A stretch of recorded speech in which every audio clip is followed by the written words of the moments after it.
नमस्कार दोस्तों, मैं दिनेश कुमार उपस्थित हूँ आपके सामने आज आपका अपना प्यारा सा सेशन लेकर के। इस प्यारे से सेशन में हम आज जो बात करने जा रहे हैं वह है संविधान के अनुच्छेद 200। अनुच्छेद 200 आर्टिकल 200 की हम बात करेंगे और इसकी जो क्लास हो रही है यह हो रही है नंदिनी आईएएस के आपके अपने यूट्यूब चैनल नंदिनी आईएएस वाले। तो ये आपका अपना परिवार है मेरे दोस्त। यहाँ आपको संकोच नहीं करना है अपने दोस्तों को लिंक शेयर करने में, चैनल को सब्सक्राइब करने में, अपनी जो भी एडवाइस हैं वो कमेंट करने के लिए और लाइक करने में। इसमें शर्म नहीं करना है, खुशी खुशी करना है, क्योंकि परिवार परिवार का मतलब क्या होता है? सभी का साथ। तो हमें एक दूसरे का सहयोग करते हुए आगे बढ़ना है। ये जो बात हो रही है संविधान के अनुच्छेद 200 की, तो क्या हम संविधान पढ़ने जा रहे हैं? नहीं, हम पढ़ने जा रहे हैं अनुच्छेद 200। क्यों? क्योंकि भारतीय संविधान में तो है वर्णन, लेकिन हमारे जो भारतीय संविधान में एक अलग अलग शक्तियों का बंटवारा किया गया है। उसमें चाहे कार्यपालिका हो चाहे आपकी न्यायपालिका हो, इनके सभी के अलग अलग कार्य बांटे गए। तो जो न्यायपालिका है उसने कहीं ना कहीं इसको चर्चाओं में ला दिया है। पहली बात, जो अनुच्छेद 200 है उसका संबंध कहां से? तो यह संबंध देखने में मिलेगा आपको राज्यों से। यहां राज्यों से इसका संबंध देखने में मिलेगा, वो भी विशेषकर राज्यपाल से। जो राज्यपाल हैं, राज्यपाल जो हैं, गवर्नर जो हैं, उनसे आपको देखने को मिलेगा। राज्यपाल से इसका संबंध है क्या है? संविधान में जो भी सॉरी प्रदेश के अंदर, राज्य के अंदर जो भी कानून पारित होते हैं उनके संबंध में राज्यपाल को शक्तियां मिली हुई हैं, वहां से इसका संबंध मिलेगा। तो आप सभी को इतना अवगत है सही कि आए दिन हमारे देश में जब सत्ता विरोध अलग अलग पार्टियों की सरकार होती हैं तो बहुत सारी जगह अलग अलग तरीके से राज्यपाल, हालांकि ना पार्टियों का ही नहीं, और भी व्यक्तिगत कारण भी हो सकते हैं, और हो सकता है कि जनता हित में भी हो सकते हैं, राज्य की जनता के लिए भी रख सकते हैं। वो सभी तरीके से इसका कार्य हो सकता है। वहां देख करके राज्यपाल को शक्तियां दी गई है कि जो कानून बनाए जा रहे हैं राज्य में, जो नियम बनाए जा रहे हैं वे संविधान सम्मत है या नहीं है। अगर नहीं है तो उनको राज्यपाल क्या कर सकता है? उसको स्टे कर सकता है, उसको रोक सकता है, उसको वापस भी भेज सकता है। तो ये साइंस से संबंधित है, हम इसके लिए इसको पढ़ने जा रहे हैं। सुप्रीम कोर्ट ने यहां इस थोड़ा निर्णय सुनाया है और कहा है कि तमिलनाडु, ये मुद्दा क्यों सामने आया?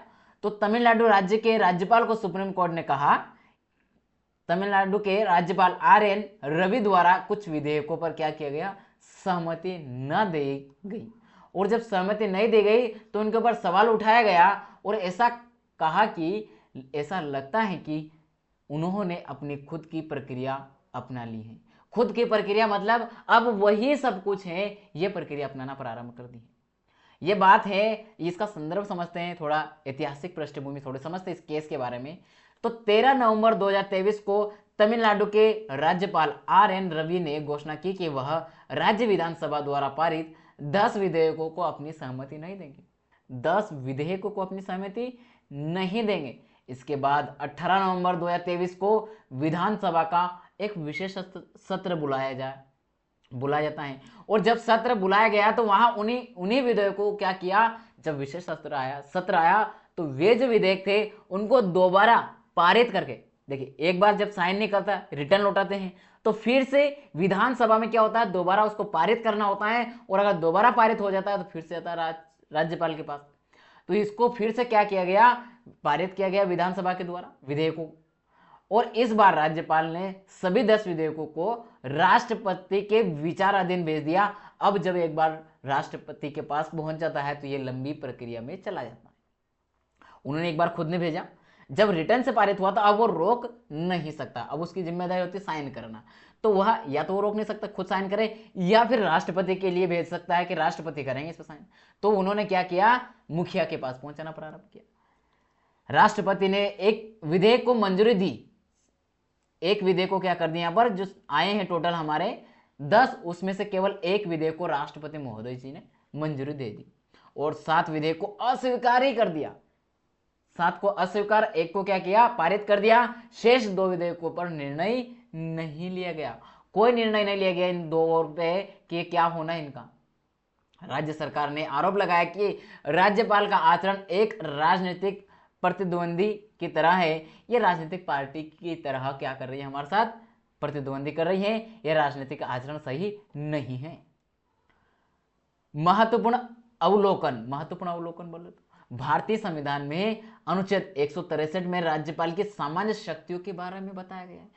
तो राज्यपाल के संबंध में जो शक्तियां हैं उनके बारे में कौन सा आर्टिकल में कहा गया है, संविधान के अनुच्छेद 163 अनुच्छेद 163 और अनुच्छेद 200 में कहा गया है कि जो विधेयक विधानसभा के द्वारा पारित किए गए हैं उन पर प्रतिक्रिया देना स्पष्ट किया गया है आर्टिकल 200 में, कि राज्यपाल अनुच्छेद 200 के अंतर्गत जो भी विधानसभा से विधेयक पारित हुआ है उसमें अपनी सहमति देने की प्रक्रिया के बारे में कहा गया है। और यहां कहा गया है कि ये दोनों जो अनुच्छेद है इसके बारे में है।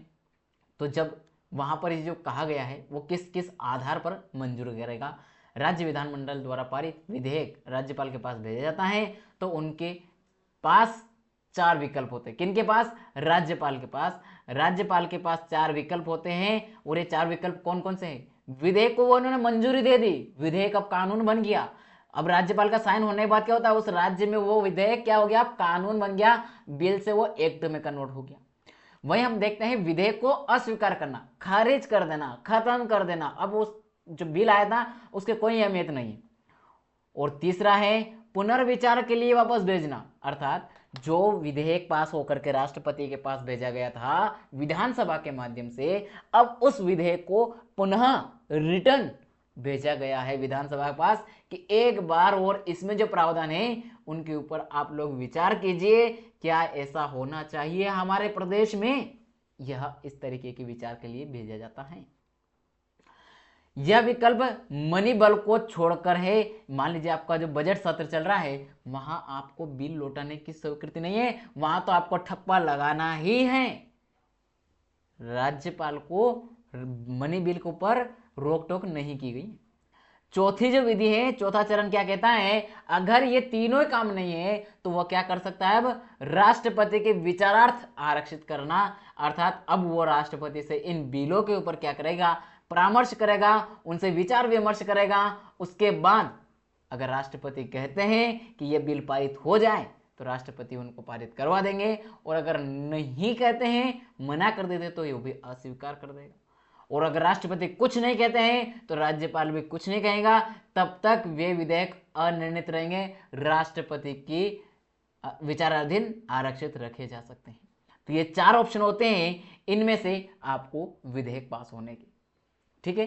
राज्य में संवैधानिक प्रावधान क्या है, जब किसी राज्य की विधानसभा द्वारा कोई विधेयक पारित किया जाता है या राज्य में विधान परिषद भी है तो दोनों सदनों के द्वारा अगर पारित किए जाने के बाद यह विधेयक राज्यपाल के पास क्या होता है, प्रस्तुत किया जाता है, उनके पास भेजा जाता है, अग्रसित किया जाता है।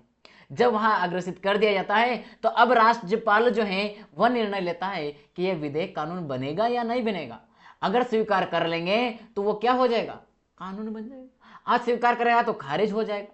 और अगर विचारार्थ खुद के पुनः भेजा एक बार और कि आप जाइए और इस विधेयक पे एक बार और विचार विमर्श कीजिए सभी मिलकर, तो क्या होगा, विचार विमर्श के लिए भेजा जाएगा पुनः, तो वो पुनः आ सकता है विचार करके तब।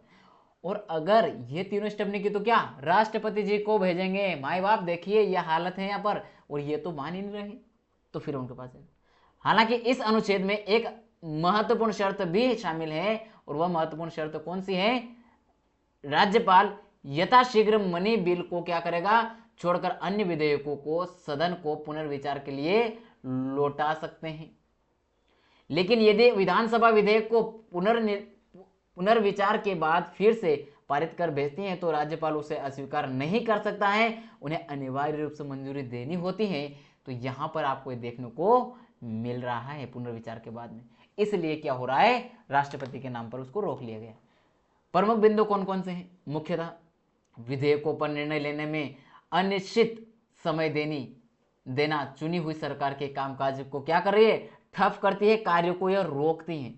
राज्यपाल को दी गई यह शक्ति संविधान के दायरे में स्पष्ट कारणों के साथ ही प्रयोग की जा सकती है। जैसे शेल यानी कि अनिवार्यता शब्द का प्रयोग यह दर्शाता है कि संविधान निर्माताओं ने इस प्रावधान को अनिवार्य रूप से रखा गया है, जिससे राज्यपाल को स्वेच्छा से निर्णय लेने की क्या मिली है, छूट नहीं दी गई है। ध्यान दीजिएगा, राज्यपाल को स्वेच्छा है कि निर्णय लेने पर, नहीं है संविधान में।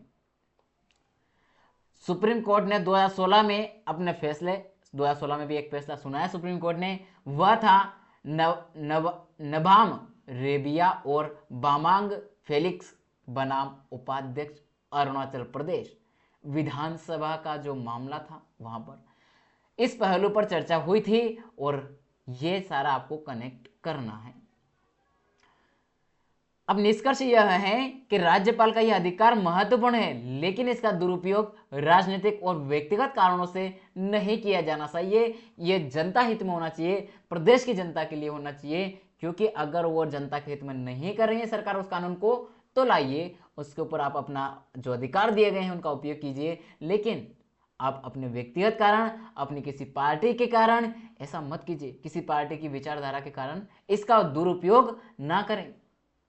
ऐसा इतना अच्छा निष्कर्ष आप दे सकते हैं।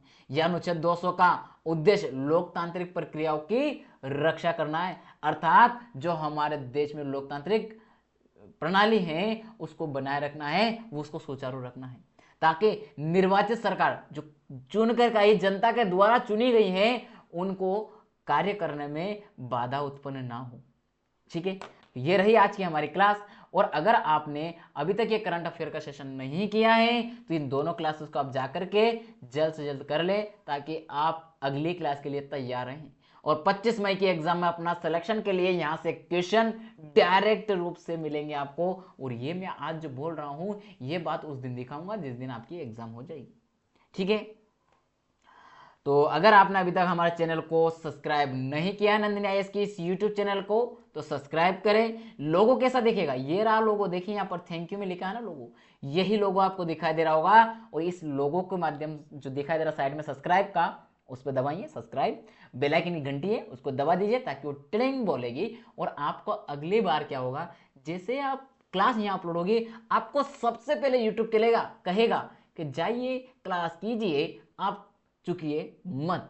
तो इसी के लिए आपको सब्सक्राइब करना और बेल आइकन को ऑन करना। अभी तक आपने अपने दोस्तों को लिंक शेयर नहीं किए, अरे कहाँ खो गए थे क्लास में? ठीक है कोई बात नहीं, अच्छी बात है, क्लास कंप्लीट हो गई है। अब क्या करें, लिंक को अपने पास जितना सोशल मीडिया है वहां शेयर कर दें। और शेयर करने के बाद क्या करें, उनको कहें कि यहाँ पर फ्री ऑफ कॉस्ट, फ्री में क्लासेस चल रही हैं प्रीलिम्स 2025 को लेकर के, करंट अफेयर की और थ्योरी वाली क्लासेस भी चल रही हैं, स्टेट वाला जो अपना पार्ट होता है मेनली जो सब्जेक्ट वाले वह भी चल रहे हैं। तो आप वो तैयारी कर लें, एनसीईआरटी का सेशन भी चल रहा है, तो सभी तरह से आपको क्लासेस मिल रही, तो करते रहें। चलिए मिलेंगे अगली क्लास में, तब तक के लिए जय हिंद जय भारत।